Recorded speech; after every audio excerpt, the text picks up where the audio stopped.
Implantable human chips. Supporters hail the technology as a medical marvel, but critics warn that the potential risks are real. One such detractor is Catherine Albrecht. She's author of Spy Chips. Yesterday on Squawk Box, she blasted the device maker Verichip, citing FDA comments. Well, they talked about, for example, electrical hazards. This thing is by no means inert. The way it works is it actually picks up and amplifies ambient electromagnetic energy from the reader devices.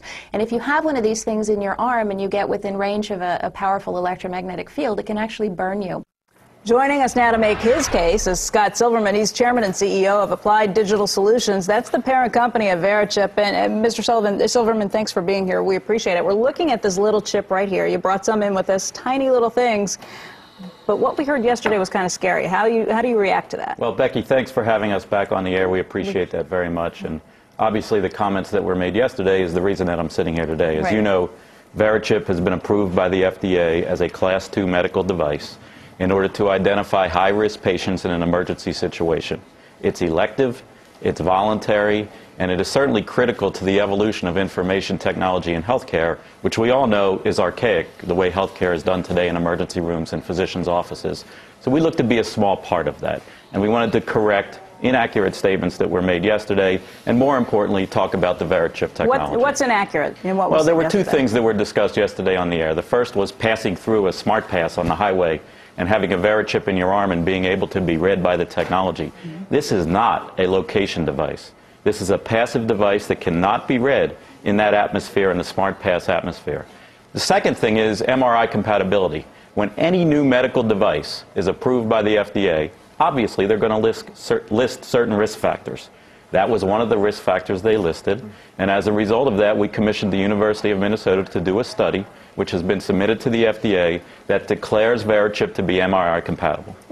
Oh, go ahead. You have one in your arm right now. That's correct. Where is it? It's in the upper right arm. It's a simple injection process, just like getting a shot of penicillin. Is it painful? Not at all. They numb the area slightly. You don't feel it. They put a Band-Aid on it. Within 2 days, you don't even know it's there. And can we, I don't know, did you get a good shot of this, Peter, the chip? I don't know how tight you can get on it, but these are small, and you've got a scanner with you right now. That's correct. Right? This is the passive scanner that awakens our proprietary chip. It is not an active RFID tag that they have in retail environments where the technology is used for the benefit of the retailer. This is used for the benefit of a patient, a high-risk patient, being brought into an emergency room. Okay, that's what you plan to use it for, but is there a way that it could ever be twisted or turned, or somebody else could get aware? It's not the chip itself that turns it on, it's the reader. That's right. The chip itself, Becky, as you know, has a unique 16-digit identifier. Even if I have one of these readers, even if I'm a bad guy that has one of these readers, and I scan your arm, all I'm going to get is a 16-digit identification number. The relevant information is stored on a database, and you as the patient control the access to that database. So all you see getting here is a 16-digit identifier, and the database information is really where the medical records are stored, and you as the patient have control over that database. You allow what group of affiliates, such as emergency rooms, that you want to have access to that database. So control is at the root of privacy. We have a very large privacy policy. I dare to say that we're leaders in the RFID industry when it comes to that. And that's why the remarks yesterday bothered us and why I wanted to be here today. You know, the critics would say, and I listened to it, and I'm trying to figure it out, but they use the they word a lot. Is there a vast RFID conspiracy out there that is they would say this is a slippery slope. This is the first thing. This is where you lull us into a false sense of security. We all get these things.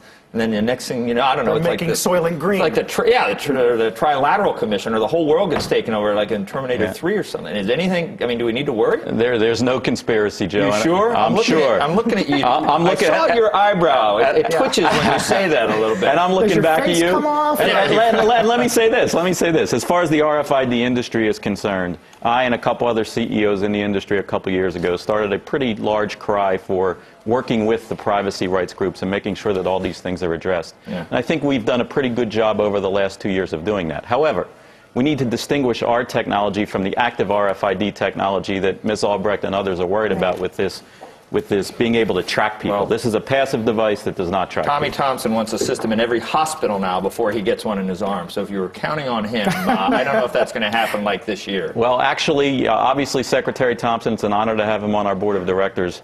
And as he stated all along, when the infrastructure is in place, he will get a chip. That could be 2050. Let me finish. We now have over 60 hospitals that have agreed to implement the system, so that time is nearing. Only 2 now, right? And I spoke with Secretary Thompson yesterday, and we believe it's in the very near future that he will get a chip and then appear on your show to talk. All right. Excellent. All Bring right, him good. back when that All right. happens. Mr. Silverman, thanks for your time. Thank we really you very appreciate much. your Thank you coming for having me. Scott Silverman, again, is the chairman and CEO of Applied Digital Solutions.